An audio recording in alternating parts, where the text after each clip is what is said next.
파리 생제르맹의 덴벨레 영입 사가가 계속해서 활발하게 이루어지고 있는데, 물론 아직까지 덴벨레는 바르셀로나 선수고요. 실제로 영입 협상이 길어지면서 덴벨레가 바르셀로나 훈련에 참여를 하고 있어요. 하지만 덴벨레가 파리 생제르맹으로 이적하는 건 점점 더 유력해지고 있는 상황이기 때문에 덴벨레가 오른쪽 측면 공격수로 뛰는 만큼 파리 생제르맹으로 이적했을 때 이강인과 위치가 겹치지 않겠느냐, 내지는 덴벨레가 영입됐을 때 이강인이 플레이하는데 많은 영향을 받지는 않을까라는 우려가 존재를 하거든요. 하지만 덴벨레가 왔을 때 엔리케 감독의 전술을 생각을 해보면 이강인의 플레이하는 위치는 생각보다 크게 달라지지 않을 수가 있습니다. 일단 엔리케의 전술을 보면 엔리케가 굉장히 집착에 가깝게 프리시즌 동안 변형 3백을 쓰고 있어요. 한쪽 측면에는 하키미처럼 직선적으로 올라갈 수 있는 풀백, 반대편에는 하키미가 올라가니까 중앙으로 들어올 수 있는 리카 에르난데스 같은 풀백 겸 센터백을 기용을 하고요. 그리고 반대로 측면 공격수 자리에는 하키미가 직선적으로 올라가면 그 위에 있는 선수는 이강인처럼 중앙으로 들어올 수 있는 선수, 반대편에 리카 에르난데스가 중앙으로 들어간다면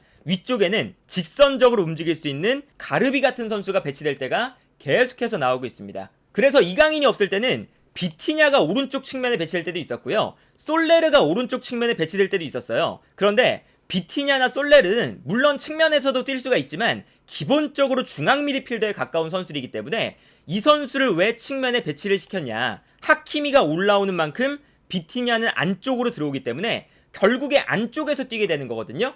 그래서 파리 생제르맹의 프리시즌 경기들을 보면 이런 형태가 나타납니다. 하키미가 올라올 때 오른쪽 측면 공격수로 뛰는 이강인이 중앙으로 들어가서 플레이를 하고 있는데, 이강인이 부상으로 빠진 다음에는 하키미가 올라오는 순간 오른쪽 측면에 솔레르를 배치해서 솔레르가 안쪽으로 들어가서 플레이를 하고 있고요. 반면에 반대편에는 솔레르와 달리 르미나처럼 직선적인 선수가 왼쪽에 배치돼서 중앙으로 들어오는 것이 아니라 직선적으로 움직여주고 있는 걸 볼 수가 있었습니다. 다른 경기도 마찬가지죠. 이 경기를 보면 하키미가 올라와서 플레이를 할 때 비티냐가 중앙으로 들어와서 안쪽에서 플레이를 하고 있는 걸 볼 수가 있거든요. 이런 것처럼 엔리케 감독은 프리시즌 내내 오른쪽에 이강인이 위치하지 않을 때도 솔레르나 비티냐처럼 중앙 지역으로 들어올 수 있는 선수를 활용해서 하키미를 올라가게끔 만들었어요. 그런데 여기서 재밌는 거는 하키미가 경기에 나오지 못할 때는, 혹은 경기 중에 교체가 될 때는 오른쪽에서 하키미 대신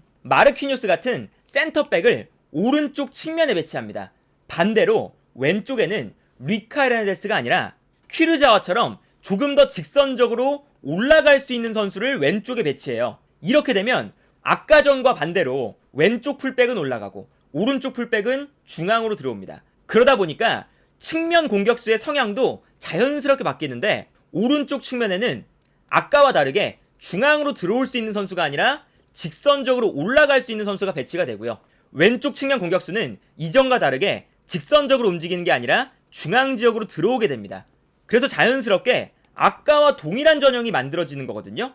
3백이 만들어지고 풀백이 한 명 올라오고 측면 공격수가 측면을 넓게 활용하고, 반면에 풀백이 직선적으로 올라오는 지역은 측면 공격수가 중앙으로 들어오면서 하프 스페이스에서 플레이하게 됩니다. 그리고 이렇게 변형 3백을 만드는 것이 엔리케 감독의 집착과도 같은 모습이 나타나는 게 어떤 거냐면, 전북과의 경기에서 어떤 모습이 나왔냐, 왼쪽 측면에 네이마르가 나왔었어요. 그래서 네이마르가 나오게 되면 왼쪽 측면 공격수가 중앙으로 들어가잖아요. 그러면 왼쪽에 있는 풀백은 직선적으로 올라가고 오른쪽에 있는 풀백은 중앙으로 들어오는, 엔리케 감독이 프리시즌 내내 보여줬던 패턴이 만들어져야 되는데, 이때 하키미가 출전하게 되면 하키미가 오른쪽에 있을 때는 아무래도 직선적인 움직임을 많이 가져가다 보니까 네이마르가 중앙으로 들어오면 왼쪽 풀백도 직선적으로, 오른쪽 풀백도 직선적으로 올라가는 중복이 되는 장면들이 나옵니다. 그래서 변형 3백을 못 만들잖아요. 그래서 엔리케 감독이 어떤 선택을 했냐면 하키미를 왼쪽 측면에 배치하는 선택을 했습니다. 그래서 하키미가 왼쪽에서 직선적으로 올라가 주고요. 반면에 오른쪽 측면에는 마르키뉴스 같은 센터백을 배치해서 중앙 지역으로 들어오게끔 만들었죠. 이렇게 되면 네이마르가 중앙으로 들어올 때 하키미는 자신의 직선적인 움직임을 활용해서 올라가게 되고 자연스럽게 3백이 만들어지는 모습을 볼 수가 있었거든요. 그런데 여기서 문제는 뭐냐면, 하키미가 아무래도 왼쪽에서는 플레이하는데 좀 불편함이 있다 보니까 결국에는 하키미를 경기 중간에 오른쪽에 배치를 했어요. 그런데 이렇게 되면 아까 말씀드렸던 변형 3백의 구조가 만들어지질 않잖아요. 그래서 르미나를 왼쪽 풀백에 기용을 했습니다. 그래서 르미나가 아무래도 측면 공격수다 보니까 직선적으로 올라가는 움직임을 가져가면서 네이마르가 중앙으로 들어오는 움직임을 가져갔고요. 여기에 더해서 왼쪽에서는 르미나가 올라가니까 하키미가 올라가게 되면 변형 3백이 안 되기 때문에 하키미를 그냥 3백의 오른쪽 중앙 수비수로 썼습니다. 물론 하키미가 공격적인 측면이 있기 때문에 3백을 만들지라도 조금 더 하키미가 올라가 있는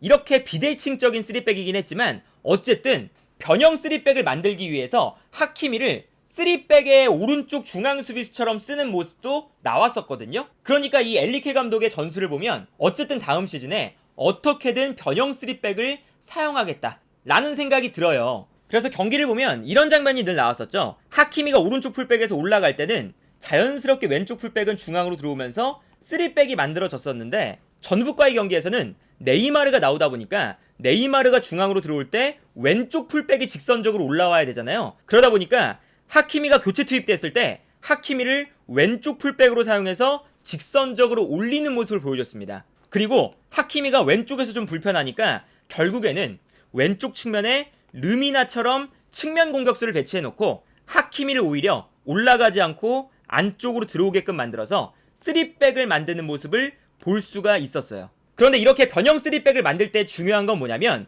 한쪽 측면 풀백을 높게 올리면서 측면 공격수가 중앙으로 들어오잖아요. 반면에 반대편 측면 공격수는 중앙으로 들어오는 것이 아니라 측면을 넓게 사용합니다. 이렇게 되면 중앙 지역에서 측면 공격수 한 명이 중앙으로 들어오면서 하프 스페이스에 위치하는데 반대편 하프 스페이스가 비어있는 상태가 되죠. 그러면 이때 비어있는 하프 스페이스 지역에 위치한 중앙 미드필더 한 명이 올라가서 이 공간을 채워주게 됩니다. 그래서 결과적으로 파리 생제르맹이 만들려고 하는 전형이 바로 이러한 형태죠. 최후박에서는 3백, 그리고 좌우 측면에는 측면 공격수 2명이 넓게 측면을 활용을 하고요. 그리고 중앙에서는 2명의 공격형 미드필더가 배치가 되면서 좌우 하프 스페이스를 모두 활용하는 형태. 이 형태가 엘리케 감독이 원하는 형태거든요. 이게 반대로 가도 똑같습니다. 왼쪽 풀백이 올라올 때 측면 공격수가 중앙으로 들어오면 이때 반대편에 있는 중앙 미드필더가 한 칸 올라오면서 앞쪽 공간을 채워주면서 결국에 똑같이 오른쪽 왼쪽 하프 스페이스에 위치하게 되는 선수가 2명 있는 거거든요. 그리고 이렇게 경기를 운영하는 이유는 상대방 수비가 이러한 전형을 맞이하게 되면 아무래도 측면을 넓게 쓰다 보니까 측면으로 끌려나갈 때가 많은데 끌려나가는 순간 중앙지역에 공간이 발생하면서 중앙지역에서 공격을 전개할 수 있고 반대로 상대 수비가 중앙으로 밀집하게 되면 좌우 측면을 넓게 쓰고 있기 때문에 어쨌든 측면 공간을 쓸 수가 있게 되는 거거든요. 그래서 이처럼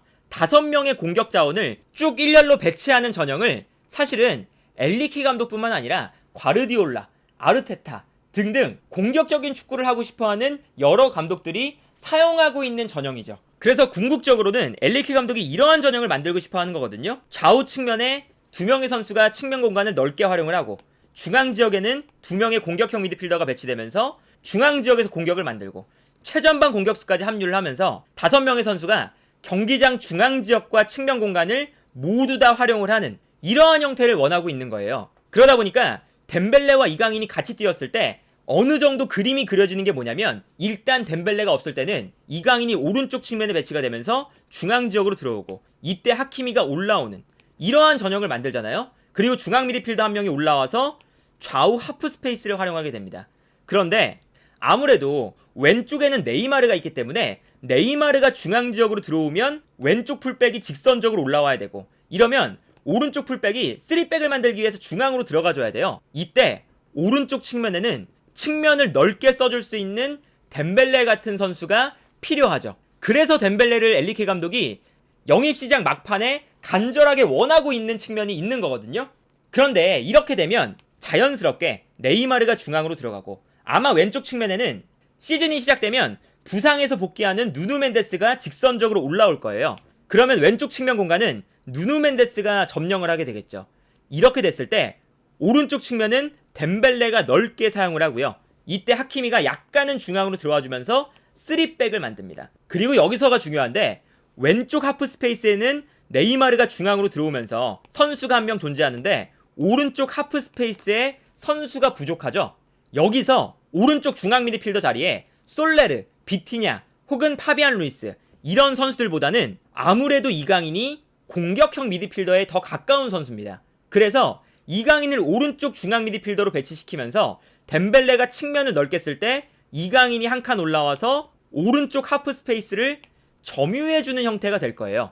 이렇게 되면 아까와 동일하죠. 이강인이 오른쪽 측면 공격수로 나와서 중앙으로 들어와서 오른쪽 하프 스페이스에서 플레이하거나 아니면 덴벨레가 있을 때는 중앙 미드필더로 나와서 한 칸 올라와서 오른쪽 하프 스페이스에서 뛰게 된다. 결과적으로는 이강인을 오른쪽 측면에서 출전시키든 중앙 미드필더로 출전시키든 이 공간 오른쪽 하프 스페이스에서 쓰고 싶어하는 게 아마 엔리케 감독의 계획이 아닐까라는 생각이 들어요. 이렇게 되면 자연스럽게 이강인과 네이마르가 오른쪽과 왼쪽에서 공존하는 형태가 되는 거거든요. 그래서 지난 경기에서도 물론 이강인 선수가 지난 경기에서는 최전방 공격수로 나왔지만 이강인과 네이마르가 공존을 했을 때 네이마르는 왼쪽 하프 스페이스, 이강인은 오른쪽 하프 스페이스에서 뛰는 장면들이 어느 정도 나왔었죠. 그리고 네이마르와 이강인이 공존을 하게 되면 이러한 전형도 가능합니다. 아무래도 네이마르와 이강인이 좌우 측면에 배치가 되면 두 선수 모두 안쪽으로 들어오기 때문에 좌우 풀백이 직선적으로 올라오는 형태가 되거든요. 물론 이런 전형도 쓸 수 있지만 프리시즌 내내 엔리케 감독이 보여줬던 전형과는 약간 달라지죠. 그렇다면 엔리케 감독은 네이마르를 공격형 미드필더로 배치시키고 그리고 왼쪽 측면에는 조금 더 직선적인 측면 공격수를 배치해서 전체적으로 4-2-3-1 전형을 띄면서 네이마르가 공격할 때 약간 왼쪽으로 나와주고 이강인이 중앙으로 들어가고 하키미가 올라와주는 이러한 형태의 3백도 충분히 생각해볼 수가 있게 되는 거죠.